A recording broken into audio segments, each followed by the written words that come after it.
העלים הירוקים בכלל, כולם עושים לנו, בעיקר חסה מככבת בעניין הזה, אבל גם כל העלים הגדולים האחרים שתכף נדבר עליהם, כולם בעצם מאפשרים לפלורת המעיים שלנו להיות מאוזנת יותר.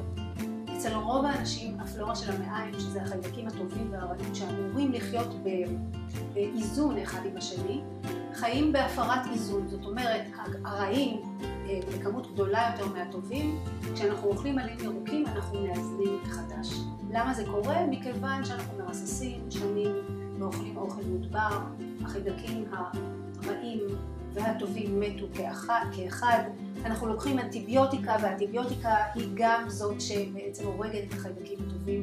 בגלל זה הרבה פעמים רופאים אומרים לנו, קחו איזשהו, או תשתו יוגורט, או תאכלו, תיקחו אצידופולוס. אנחנו לא בעד אצידופולוס, אנחנו בעד לאכול עלים.